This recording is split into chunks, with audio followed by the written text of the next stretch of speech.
Right, let's jump into this in 5, 4, 3, 2, 1.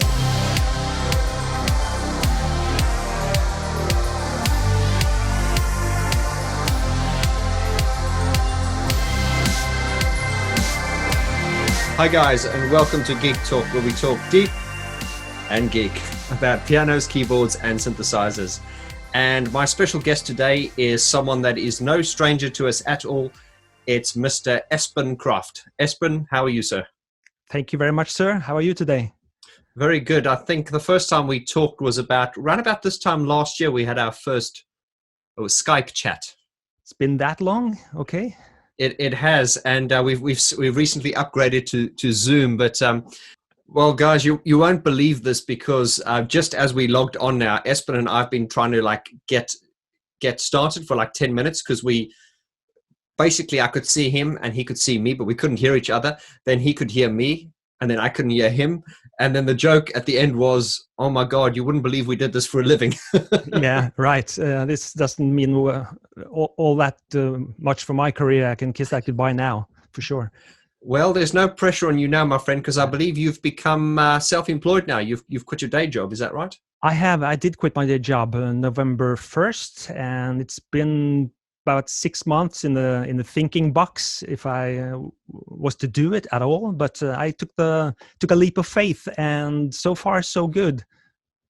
That's good. Well, I mean, mate, if anyone can do it, you certainly can. I mean, I've enjoyed watching your videos over the years, and I've enjoyed watching you expand and grow. And I think if anyone should make quit the day job, it should be you. Thank you for your confidence, Vaughn. I tossed and turned over this, but due to the fact that a lot of people are staying home and watching videos right now, unfortunately, in many ways, this also means opportunities for us that makes videos and content on YouTube, because our potential for views actually has increased during this pandemic. Again, unfortunately, I didn't want it to be like this, but okay, I'm doing what I love, and hopefully a lot of guys are watching, and girls as well.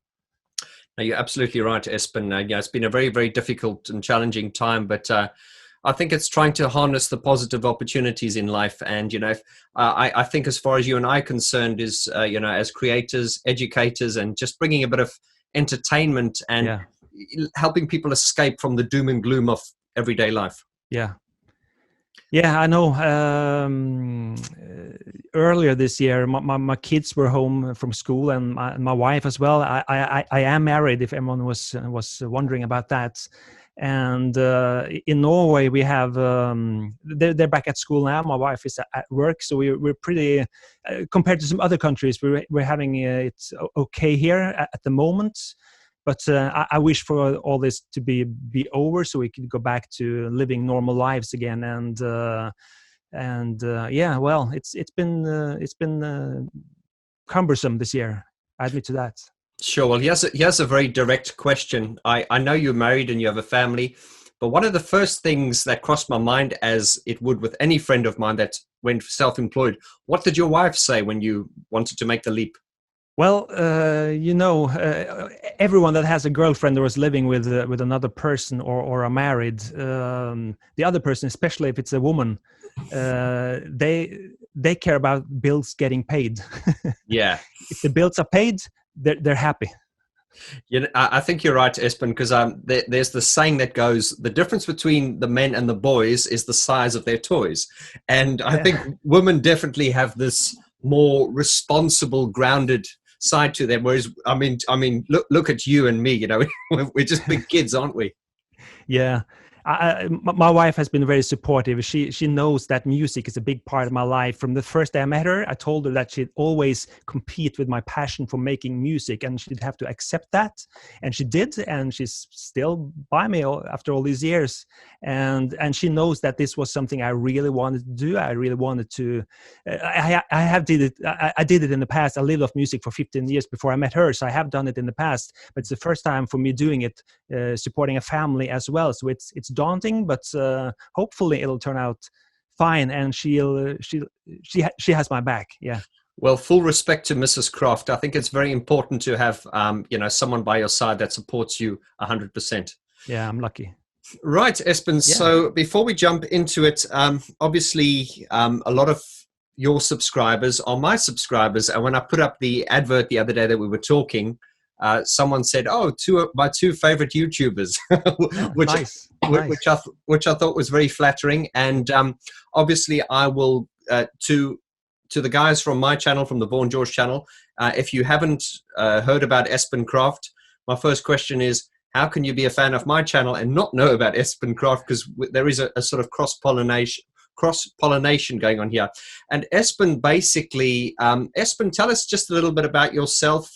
You're a, I don't want to say an 80s purist, but you are a person who is your fundamental love of 80s music means that you only use traditional instruments. Yeah, I grew up as a teenager in the 80s. I got my first synthesizer in the 80s, and everything that is the 80s made me into the musician I am today. It's been a journey, but today I find most pleasure in making my music using 80s hardware, authentic 80s hardware, that be synthesizers, samplers, drum machines, outboard effects. The only thing I don't use today is those big tape recorders, mostly due to lack of space, but also because it's quite expensive maintaining those old tape machines today. So I do record on a modern DAW, but everything else I try to keep as authentic 80s as possible because I get the most joy out of it. And I think all things summed up, it sounds more authentic, and I'm trying to make 80s music as authentic as possible. That's why I went the hardware route, and that's my passion, really. Well, it's no surprise to me, Espen, that you have actually claimed the domain, which is iamthe80s.com. So guys, links to that in the description below, and other links coming up at the end. Check out if you type in www.iamthe80s.com, Espen Kraft comes up, and I just think I can't think of anyone who deserves that domain more than you, Espen.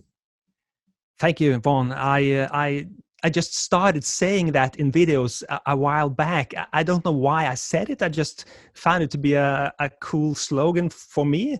I know some guys think that's pretty preposterous or doesn't like it, but I sort of stuck to it, and eventually I just looked it up on the interweb and saw if that domain was available, and was. So I just bought it, and I think it's a cool thing. Really, it doesn't mean anything, but I think it's cool.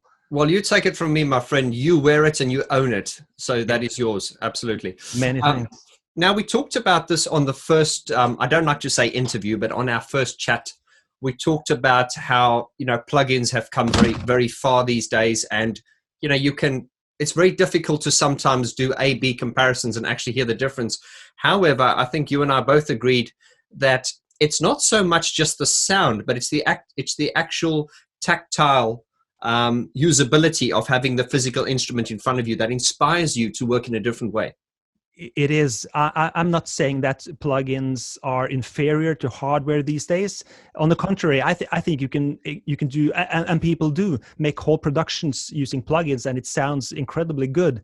So it's not that plugins are inferior or hardware is superior. I just find, like you say, that using these old hardware boxes takes me back to my 80s years. It takes me back. It provides me a journey where my creativity starts flowing more than if I use plugins or software. So I just use this as a vehicle to really elevate my creativity when I make my music. So it's just a thing I like. It's not necessarily the best route for anyone else, but it's the right choice for me.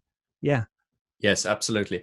Well, Espen, let's jump into the meat and bones of today's video. And the title of today's video, we're going to talk about synthesizers that really changed music, the culture of music, the sound of music. Now, there are a lot of instruments that we can talk about, but I think what we're going to do specifically, we're going to focus on 3 synthesizers on this chat. Now, guys, you will either love this or loathe this, but we're talking about the Yamaha DX7, the Roland D50, and the Korg M1. And as I'm saying this, I can see Espen nodding there. Now, Espen, when I mention those three synthesizers, what's the first thing that comes to your mind? Digital. Okay. They are all digital synths. The Yamaha DX7 being the first commercially released this digital synthesizer, and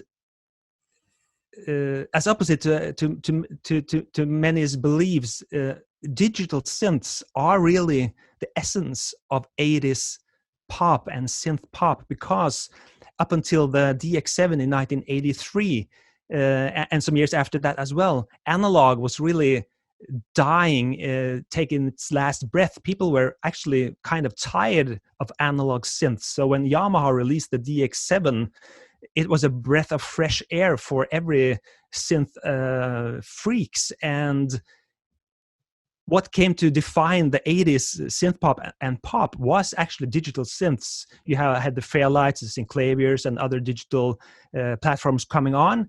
And Yamaha really paved the way for those kinds of sounds. And of course, late in the 80s and the start of the 90s, analog start slowly creeping back again. But you can't make 80s sounding synth pop or pop music without having at least half 50% digital sounding synths in that track. So for me, those three synths really defined 80s pop music. Yeah, that's absolutely right. And I think there are people out there who are these kind of like, we see, especially now, you get all these analog music purists who will go, but I think you summed it up very well there, Espen, and I haven't even thought of this, is that those synths were all digital, because I think a lot of people would think 80s are analog. Yeah. Whereas I think analog was more sort of like the late 70s, early 80s. But if we talk about the quintessential 80s sound, that did really sort of start with the advent and the introduction of the DX7. I'm thinking of the electric piano sound on the DX7 was used for Whitney Houston. She used it. The FM bass sound used in what was Kenny Logan, was it the Top Gun theme? Highway to the Danger Zone. You know, that distinct FM bass, and that it was also used in St. Elmo's Fire. I can see a new horizon. That very distinct sound. That's the David Foster Rhodes DX7 sound that crept into pretty much every American pop release at that time. That Fender Rhodes / DX7 sound by David Foster. It's an awesome sound, and it really defines, especially the US part of music history concerning the DX7. Yeah, absolutely. That's true. And I believe the song Take My Breath Away from Berlin, the soundtrack to Top Gun, the fretless bass was also a DX7. That was a DX7. I've actually recorded that myself. I never released it, but I hunted down that actual patch on the DX7. I have that patch and I used it, and it sounded exactly the same as it should be. Was that patch, was it a preset, or was it something they synthesized? All those... up until a point around 1985-86, all those famous FM electric bass one sounds was that preset. Maybe EQ'd somewhat, compressed somewhat, depending on what type of sound you were going for. But everything from Berlin, like you said, to What Is Love by Howard Jones used that preset bass patch. I think it was probably later on when producers felt that the sound had been used a lot. That's probably when they started tweaking the sounds. And especially the production team behind Stock Aitken Waterman, like Phil Harding, Ian Kernow, those guys, they actually did some minor adjustments or major adjustments to those sounds. And if you take a track like Never Gonna Give You Up by Rick Astley, that has a variation of that FM bass on it as well. You know, you talk about Never Going to Give You Up by Rick Astley, and I think my community are probably going to unsubscribe from me for saying this because they know my music taste. But I have to give credit where it's due. And Stock Aitken and Waterman, love them or loathe them, were brilliant at what they did. But the mix behind Never Going to Give You Up is so, as a mix, it's so perfectly balanced as a pop record. Don't you agree? I agree completely. I think it was Pete Hammond that actually mixed that track. Yeah. But Pete Hammond and Phil Harding, the main mix masters, like the credits actually say on those sleeves as well, were really brilliant guys working those SSL consoles with lots of outboard, and really made those songs into timeless classics. I know what you're saying, and people are probably thinking they're getting rickrolled right now. But I think the tracks by Kylie Minogue, Rick Astley, timeless classic that sounds very good even today. Yes, absolutely. And as I always say, we have to give credit where it's due. I had a very good friend of mine who became he was a mentor of mine. And he actually was like a T-boy in the days of Stock Aitken and Waterman, like worked in the studio. And we don't want to focus on them, but it really was a hit factory, because the way it worked, just to summarize it, was I think Mike Stock would come in the morning, write the song, and then just boom, he'd bash it out to the programmers. Then he'd go back out, and then he'd come back in. And I think Pete Waterman was the guy who would decide, is this good enough, blah, blah, blah. And then it would go on to mixing. And then the mastering engineer would come in at 11 o'clock at night. So it would get mixed at 11 o'clock at night, mastered in the morning. And when they came back the next day, it was finished, and they did the next song that way. It was relentless. Yeah, I've just finished reading the book From the Factory Floor by Phil Harding, who actually worked as that mixmaster in that basement, like you're saying. And this is basically what happened. It was a factory just churning out hits after hits. And it was Mike Stock and Matt Aitken that really did the legwork in terms of sequencing and arranging and making those songs. And Pete Waterman just came in and had an ear and nose for what was sounding right or finished, and that's a new song. Yeah. So I mean, starting with the DX7. The DX7 was a frequency modulation synthesis. God, that sounds really geeky. FM synthesis. And it was one of the first programmable synthesizers. Yeah, up until that point, there wasn't really any large amount of synthesizers that had memory, because memory bricks, chips back then were incredibly expensive. So Yamaha really condensed it into not operator usable friendly type of synthesizer, but it had memory and a good set of presets that really lived on for years without having to do much with the synth itself, except playing it with those new sounds.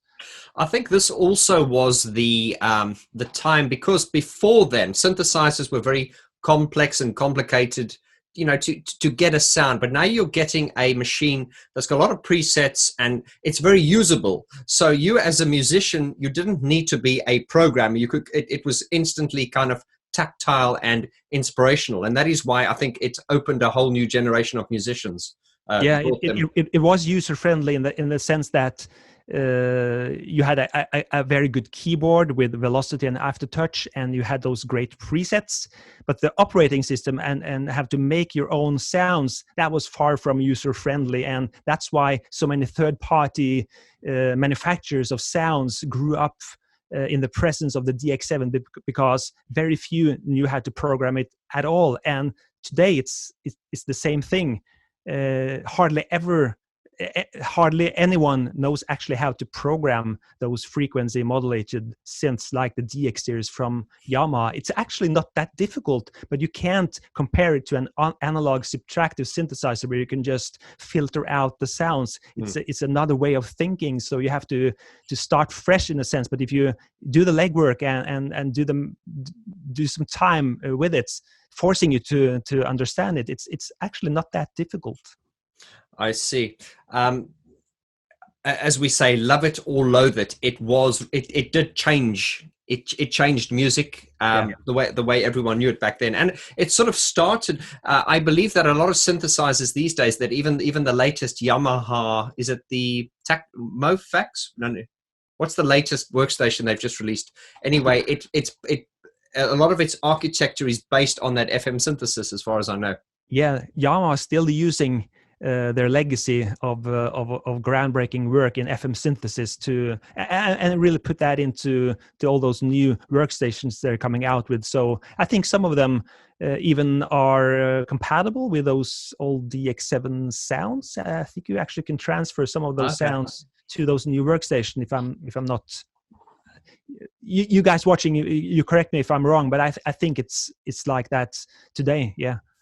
Absolutely. And I always say when we talk like this, I always invite the community in. And I think you're very good. This is what makes your channel so successful as well, Espen, is because you're such a warm, down to earth kind of inviting kind of guy. You invite people in to correct you when when you're wrong and stuff. And you don't pretend to know it all, even though you do know a lot. Yeah, I do know a lot. I don't know everything, and I decided actually when I started my channel that I wanted to reply to comments and try to start up conversations with people. I think that's key to actually grow as a with a YouTube channel is just taking the time to correspond with your audience. And I like it, and I try to do as much as I can. As you know, when you're growing beyond your earliest expectations, it can be hard to actually follow up on every comment, and especially if people reply to you and reply to your replies. It just sort of disappears in my conscience. So I'm not always available to answer replies, but I try to actually reply to the initial comments at least.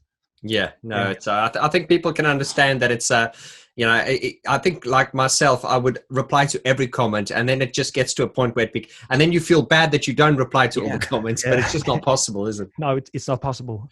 Okay, so DX7, and as I say, it's like with all these things, we can go into things into such depth. But let's jump now onto the Roland D50, which was released in 1987. Yeah. And what are your feelings on I know it's one of your favorites, digital synths? It is. The D50 is still one of my favorite synths, and I use it quite a lot, actually. I don't have the keyboard version now. I have the D550, the module version, again, due to space issues mostly, because I love the D50 keyboard and the feeling of the keybed. And I've had lots of D50s through the years, and I can still remember the first time I heard it. I've talked about this in one of those what was in it videos I have about different keyboard magazines and stuff like that. Yeah, I can still remember going back into the local store in 1987, listening to the D50 for the first time, me and some other guys, and we were just blown away by those sounds that never had been heard before. And yeah, I can still feel my hair standing on my body because of those sounds, and I just instantly fell in love with it. I couldn't buy it because it was incredibly expensive at that time, but it didn't take very long after that before I had it. So those waiting that waiting time for that D50, I can still remember longing for those sounds in my home studio. Yeah. This is something that is a very geeky thing to say, but I think everyone here, we're in good company. These machines, they become so important to you. Like I talk about my JD800. The first time I heard it, and seeing it and never being able to afford it, and then when I got it for the first time, they become like your children, don't they? Yeah, in many ways. There are synths that I sort of would never sell, and luckily now the D50 is not that difficult to obtain. You have digital, obviously the D50 is digital, but you have digital versions of that as well in both hardware and software. So the D50 sounds or a type of D50 is quite easy to get now, but the D50 itself is a synthesizer that I really would like to keep for the rest of my life, actually, because it means a lot to me. Yeah, but because let me tell you something. I've always had a very soft spot for the Kawai K4. You remember that? Yeah. And I've had about two, and I buy them and then I sell them. But now I want to buy one again, and I think when I do that, I'm just going to keep it. Because I know I'm just going to want to. And even I think it's just the fact that you've got it and you can pull it out if you need it. Yeah, absolutely. Absolutely. I have my D50 or D550 isn't actually hooked up at this moment because I'm constantly moving things around in my studio due to making videos and stuff like that. So I can't have everything hooked up all the time, but it's a synthesizer that just gives, and it can sound incredibly analog if you want it to do that, using the S and S structure instead of those PCM attack structures you can also use. And it can sound very digital, almost like a DX7 if you wanted to, because of those digital PCM samples you can just pull out and start a sound with. So it's a very versatile synth, and you can do very much with it. So, and it had the effect section as well. It was the first synth that had inbuilt effects when it came in 1987, and that was a big part of its success as well, because you could have at that time those big lush reverbs, chorus, delays on those sounds. No synth up until that did have digital effects on it like the D50. So it was really groundbreaking in so many ways. And did you ever have the programmer that came with it, the PG-1000? What was it called? Yeah, the PG-1000. No, I didn't have that at all, actually, during my time with my D50 or my D50s. I just got that recently in later years to play with, actually. I've never used the programmer. What does it do? It just gives you access, physical, tactile access to every parameter on the synth. Just like on your JD800, you have all those faders and knobs on a separate controller that hooks up to the synthesizers through a MIDI cable or a controller cable. So you don't have to go into sort of sub-menus and things like that. Exactly. So it's more of the analog synthesizer feel. You can just reach out and adjust that filter if you want to. And that brings us nicely onto the biggest selling synthesizer of all times, much to the horror of the purists. The Korg M1 was released in 1989, and this was the first workstation. They coined the phrase workstation. Yeah. And this was the keyboard that sort of defined the sort of late 80s, early 90s. It's still being used now, with its dance piano. And the funny thing is, when you go through the Korg M1 and you flick through the presets, you can hear iconic records just by going through it. But let's, before we get into the M1 did really blow the D50 out of the water. And they're quite different. Yeah. We'll get into the details why, but what are your feelings on that? The fact that the M1 came and just blew the D50 out of the water. Yeah, I can remember that as well. You said 89. I'm wondering if it was 88, actually. Was it 88? Late 88? Don't you worry. Someone's going to correct us here. Guys, correct me if I'm wrong. Sorry. No, I think it doesn't really matter. It came out not long after the D50. You are right. It is 88. Sorry. I'm thinking of the Kawaii K4, which was 89. Yeah. It was 88. Yeah, I think it was 88 because I remember that too, actually, when that came out. And in many ways, like you say, and like everyone agrees on, it did blow the D50 out of the water at that time, mainly due to two factors as I see it. You have a much better effect section that really just blows the D50 out of the water, much better effects that really enhances the sounds, and it has that inbuilt sequencer that makes it a workstation. And from that part on, everything was a workstation, really. Both Roland and Yamaha jumped on that bandwagon of releasing so-called workstations, and the M1 was the first one. And I know lots of guys that really did all their playing jobs, their live gigs, using only the M1, because before that you had to have the synthesizer and a hardware sequencer of some kind to load up songs. Now you could do everything within the M1, and it really was a game changer. And yeah, it's a classic as well. Yeah, I'm surprised they couldn't copyright the term workstation. Yeah, but they were the first workstation, of course. And also the M1 was the first sort of synthesizer where the piano actually sounded like a real piano. Now, okay, if you listen to it today, it doesn't. But at the time, I mean, the D50 had piano sounds on them, and they're not that authentic sounding. No. But but the M1 came, they sounded a lot better. You're quite right. Korg revolutionized those memory workstations with that M1, and like you're saying, the piano sound really was a big selling point of that as well, because people like myself, I was doing wedding receptions, playing gigs like that, and I could do it all actually with just an M1. I didn't have to use the house piano, not the house piano, but the in-house piano at the places I was gigging. So I could use only the M1 and really get paid to just having my synth with me on a gig, and a amplifier system, of course, PA system. But that piano sound was a big thing for people like me back in those days. And I believe that the Korg M1 was the first, you can correct me if I'm wrong, it was the first keyboard to actually have the piano sound as the first sound. Because and apparently from that day onwards, all synthesizer companies now, when you switch it on, piano is usually the first sound, because that was like the most sought after sound, an authentic piano sound. Okay. Yeah, that piano sound was the first sound. And you're right. I hadn't actually thought about it myself, but you're quite right.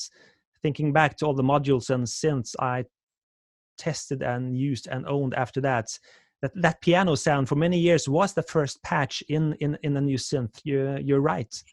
Yes, because it almost became like a standard practice, especially if I look at keyboards from that side, from that time right up until the late 90s, like whether it be the Triton or the Korg XBs or the JVs, whatever, you turn them on, the very, very first preset, 001, is grand piano 1, grand piano 2.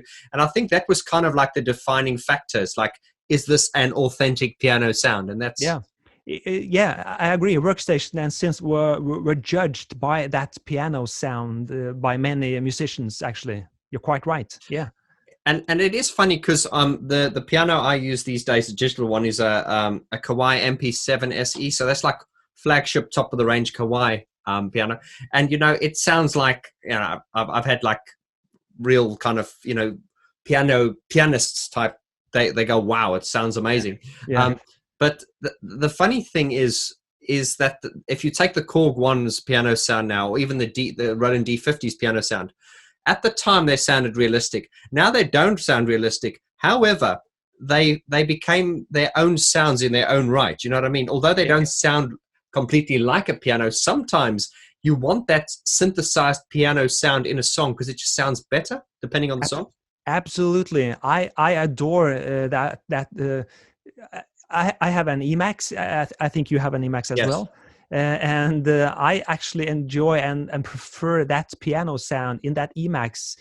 I just love that Emax piano because it just sounds just right for my type of music, late 80s pop music. And even if I have access to an incredible library of realistic pianos, I sort of gravitate towards those sampled lo-fi piano sounding patches I have on other synths and samplers, the Emax. Yeah, it is funny. And I've actually noticed this as well, Espen, is, like with a lot of, I always say this to the younger guys that I'm coaching, is like, guys, you do not know how easy you have it. We had to fight so hard just to get a decent sound.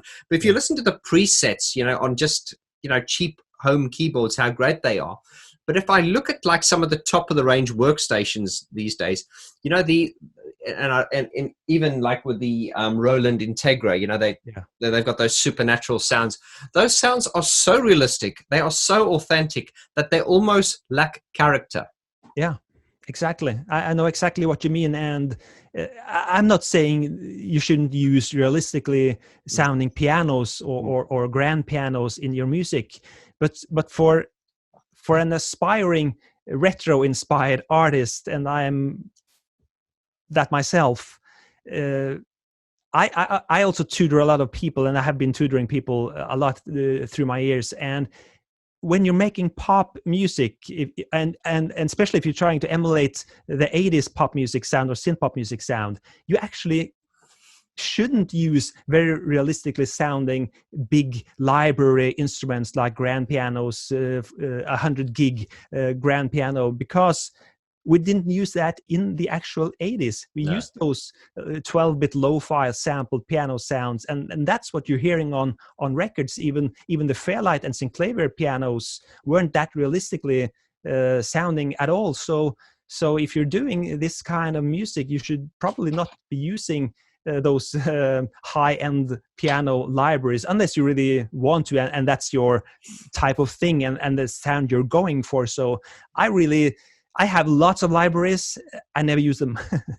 Yeah, I don't know. I just think as an electronic musician, I don't see the need in trying to make something sound real, because, you are using synthesizers, so you want to use that synthesized character to create something original. I think I think your spot on there, Vaughn. And but again, there's nothing right or wrong really. Do whatever you feel is right for you. But if you're going for a certain kind of sound to be authentic, do a little research and find out what was really the key sounds for that area you're trying to reproduce. And you'll find that you often have to do things. You can do a lot of things quite in a quite more easy way than you initially thought. Yeah. Mm-hmm. If we come back to the DX7, the D50, and the Korg M1.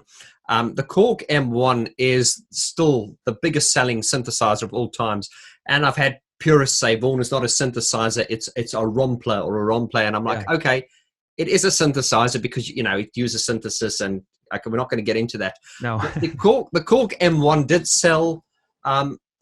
There's no exact figure, but rumor has it about 250,000, which is 250,000.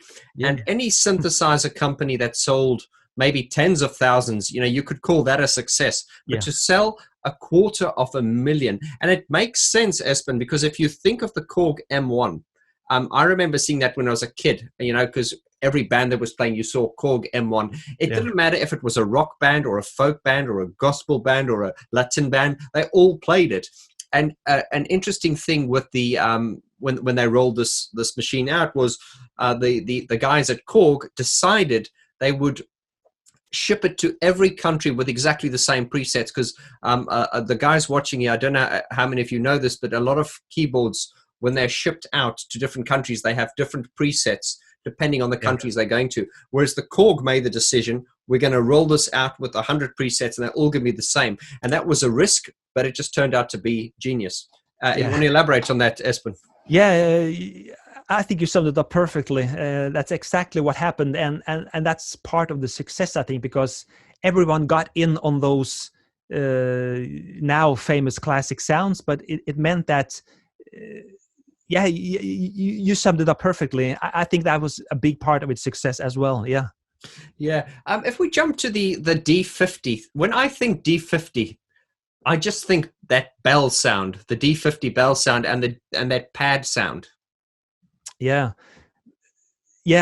Up until that point, every sound on the synthesizer was that sound from start to finish. With the D50, you had those PCM attack samples that you could attach to the front of a sound, and that really made all the difference, because the attack of a flute, the attack of a bell was all you needed. The rest is a synthesized or a digital synthesized sound in the D50. So that was those big selling point sounds of the D50, that, like you're saying, the heaven staccato, the bell sounds, and just tingling digital sounds that really cut through a track and made famous by Enya, among others, with those the pizzicato sounds and stuff like that. Yeah. Okay, well, we're going to put your skills to the test, Jan. This is not to entrap you or anything here, but if we take the DX7, the D50, and the M1, what is the difference in the synthesis engines or approaches, would you say? The D50 and the M1 are very close and very similar, because they use the same sort of technique where you take digitally stored samples and just tie them next to each other, or layer them to make up that sound with a start point, a midpoint, and an end point. So those are pretty much the same in many ways, whereas the DX7, that's really just sinus waves modulating each other into the sound you're hearing. So that's really a very different kind of technology synthesis to shape the sound. So that's not comparable at all to the D50 or the M1. Yeah, I see. Yes, it's really. I think the M1 really was Korg studying the D50 and sort of looking at the pros and cons, and then just going, okay, well, here's the next best thing, and Yeah. boom. And Korg. If you look at the way the workstation, the Korg obviously structured it. This spawned the next generation. I think then Roland came out with the JW30, the JW50s. Yeah. Then you had the you got the JVs and the XPs, but then Roland was it the mid 90s to they released the XP60, the XP80, which were also workstations.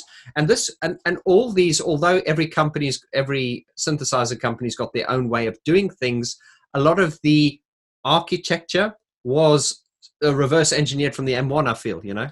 The whole workstation thing. And Korg really upped the production value themselves with that 01W that came after the M1. I got that as well and used that for a couple of years extensively. That was really a souped up M1, more memory, more sounds, more memory in the sequencer, etc. That floppy drive and stuff like that. So you could really take that out on a gig and just loading new sounds and songs while you were actually gigging.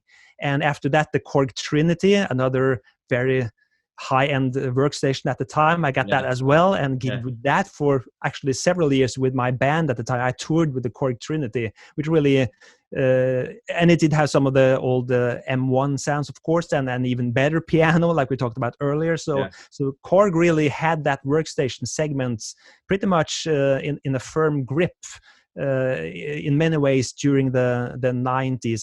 I will say those were actually better workstations than the Rolands in the 90s, as far as I see it. Yeah. Yes, that's right. Because when I was selling workstations, but I used to be a keyboard salesman in a place called Turnkey, and this was I started there in 1999, and I remember this is when the Trinity had just gone out and the Triton had taken over. Yeah.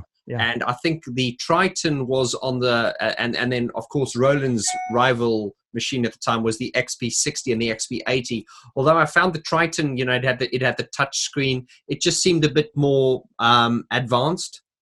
Yeah, I agree. I tried pretty much every workstation in the 90s because I depended heavily on workstation in the 90s. I don't use them anymore now, but I did in the 90s because I was gigging a lot in the 90s, doing all sorts of jobs where I needed workstations. So I tried and tested most of them. And I always found at that time that the Korgs suited me much better in terms of sound, in terms of functionality, and pretty much everything except the keyboard feel. I always felt the Roland had the edge in the feel of the keyboards, the keybeds, but it wasn't enough to actually abandon the Korg workstations for me at that time. We're talking about keybeds here now. Yeah, this is now we're going really geeky. Have you noticed how the Roland keys are shorter than and that because the Korg keys are more like piano length, but Roland always seem to do these shorter keys. Yeah, and not only that, also the Roland doesn't how can I put it? The Korgs takes it's a couple of millimeters more on the Korgs to really press down a key to the bottom, and the Rolands has a shorter feel in a way when I just play them. And faster, and that really suits my style better than the Korg. So I always love the Roland keybeds more than the Korgs, and I still do. I always use a Roland as a master keyboard when I play record my music. Yeah. Well, we don't want to sort of go off on a tangent here, but have you seen the new Roland workstations, the new Phantoms? They're like very expensive. I've just seen them. I haven't tried them. Yeah. Because I remember when the Phantom, they started their Phantom series, and I used to have a Phantom X, those silver. They were very, very, very well built, and the sounds were amazing, but they were very, very rugged and well built. But if I look at the Phantom, they kind of, I don't want to say lowered the standard because the sounds were still good. Yeah. When they brought out the Phantom FA06 and the FA08. Yeah, obviously they had to cut corners. I think it was an external power supply, which I don't like. Plastic body, and I was very disappointed because if you're like, I'm sure you're like me, Espen. When I play a machine, the feel of the machine actually makes it sound better. If it feels plasticky, it's going to sound bad to me. That sounds ridiculous, but you know what I mean. I know exactly what you mean. It's the same with a car or a girl as well, maybe. You're spending too much time in that man cave of yours. Yeah. No, But I agree with what you say. The feel of the keybed is extremely important to me, because if I feel that the keys are an extension of my fingers, or vice versa, if you want, I feel I make better songs.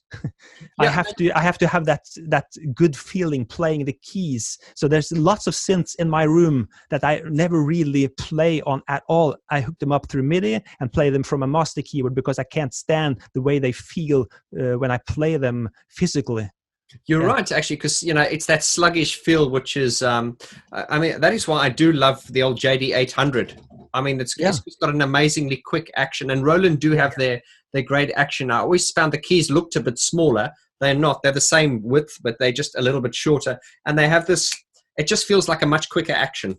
Yeah, absolutely. I could never play record synth bass on any other keybed than a Roland late 80s keybed. Yeah. Yeah. And it's true, actually, because the keybeds have changed these days. They're not the same. There aren't? Well, no. And if I look at the like the Roland FA06 from Roland, it doesn't feel the same to me like the keybed on the JD800.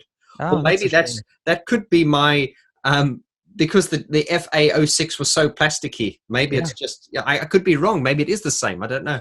I must confess I haven't tried a new workstation or a new synth for ages, really. So I really don't know how that's evolved at all with those keybeds. But I take your word for it. Yeah.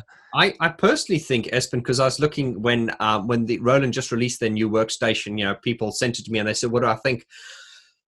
I mean, it's not for me to decide what people should or should not use. But I find it very strange that the workstation market is still so. Well, I don't think it's that big, but it's just not a big deal anymore to have a workstation.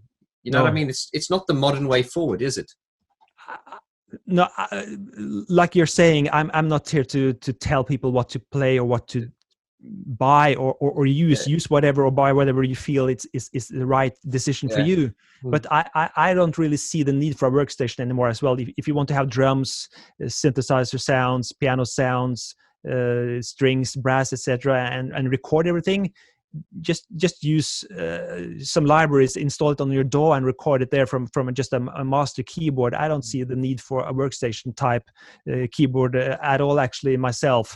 Maybe those guys gigging out, no one is doing that at the moment because of the pandemic, but maybe those guys really need workstations still and don't want to haul a computer out. I thought the same way in the 80s myself. I didn't want to drag a computer out on the road either. So maybe those guys can use workstations today, but I don't really see the need for it, especially if you're just using it in the studio. Yeah. Yeah, the whole workstation thing really was a sort of, I think, a 90s thing, because let's say, they started the workstation thing with the M1, and then if you look through the 90s, it was really this upping. You had as I said, the XP from Roland, you had the JVs, I know those one, we had XP series from Roland, and then you had the Trinity from Korg, the Triton, even Kurzweil brought out their workstations, and even Elisa's had a go with the Elisa's QS6, QS7, although they were never as popular. I had one of those as well, so I remember those. Yeah, well, it's something, and sometimes it's nice to have different flavors and different sounds, because you might find, we come back to the piano sound of the Korg M1. It's not, if you A/B it with a modern sample library, if you're going for a modern piano sound, it doesn't sound like a piano. But if you're doing a dance record, you don't want a realistic grand piano in it. No, that's right, and that's a very good point, because the reason I have some 30 plus different old synths in my studio right now, you can't see everything on screen here because it's behind me, and some are stored other places as well. But the reason I have 30 plus sound sources now is because I need all those types of sounds, because they don't sound alike. I can't pull a sound out of my library on my DAW, because I want those original authentic sounding synths, and then I have to have some 20, 30 old synths stored ready to go when I want to, because they sound different and I need those types of sounds. So that's a big part of having. I don't have my synths because I collect them. I actually don't collect synths or samplers or drum machines. I have those sounds in those different machines because I need those sounds for my sound. That's right. And they're not all hooked up, because it really just depends. When you doing a song, you'll go, okay, this synthesizer might not be a great synthesizer, but it does that particular sound better than anyone else. I'm going to use it. Exactly. I have a good friend that has all his, and he's got double the amount of synths that I have, and he has them all hooked up both on MIDI and audio at any given time. He can access them from his computer. Wow. But I can't do that. It's not my type of workflow anymore. So we all have different approaches to how we want to make our music and sounds, and just cherish our hobby. Well, let's. Do you have a DX7? I have different versions of the DX7. Okay. I have a DX7S that came in 1987. Right. I have a TX802 that is the DX7 in module form, and I also have the TX816, the 816 rack, which has 8 DX7 MK1s next to each other. So I have a polyphony of 128 voices of the original DX1 MK1, DX7 MK1, because that original DX7 that came in 1983, that is, in my opinion, the best sounding, not best in a technical sense, but it sounds the most authentic, gritty, in a way that the later iterations of the DX7, they sound a little more clean. But the original one, that sounds absolutely the best to my ears. That's why I have that in module form. Yeah. I see. And you've got a D50. Do you have an M1? Not at the moment, actually. Well, I've got an M1, so we can do a trade. Of Yeah. If we're doing a song, we can collaborate. But I know Brian Eno, who got really into the DX7, and he really mastered the synthesis and everything. Absolutely. Yeah, because it was difficult to program, as I say, and I think he released some charts where he commercially released charts where he had his favorite settings and things like that.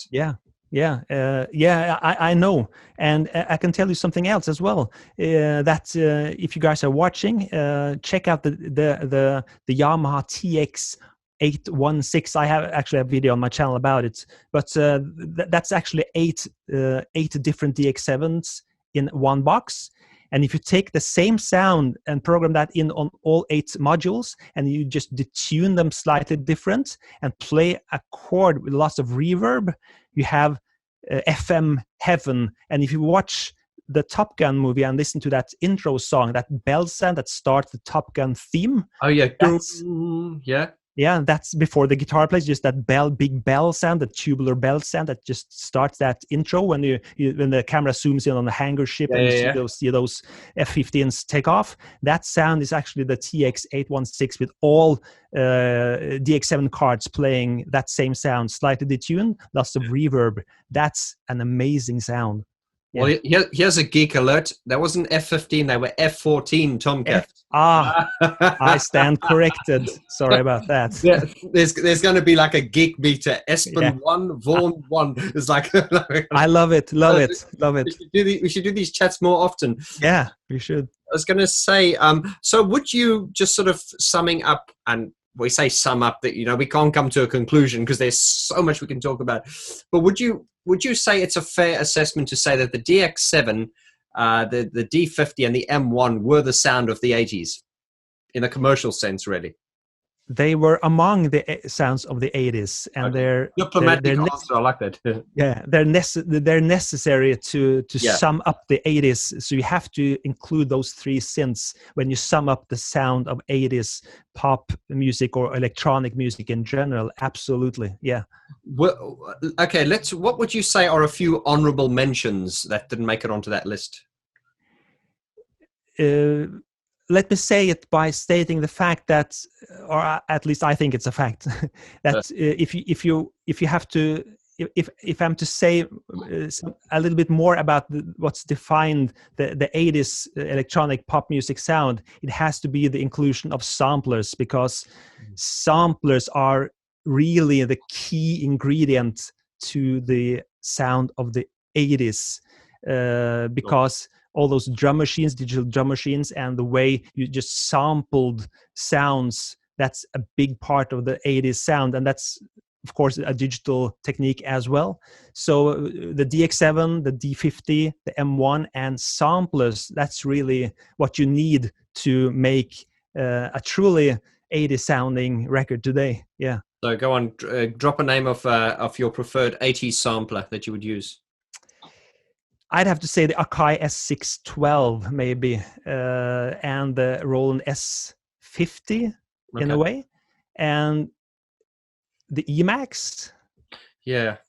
And maybe the Prophet 2000 from Sequential. There's actually many samplers that help define the sound, but most of all, that what became the industry standard as well, because it's just swept away everyone else, is the Akai S900. That's really the sampler that made the 80s sound like it did. Yeah.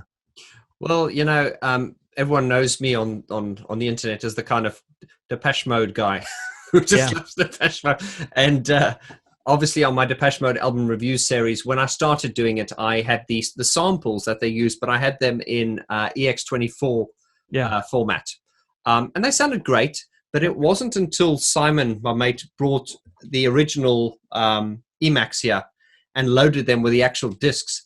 And it's very difficult, because even though I record the videos in, like, you know, very high resolution and everything, you really need to kind of be in the room to kind of just hear the it's almost when the sound goes through that keyboard and it's utilizing its circuits and all that, then you realize there's nothing quite like that sound.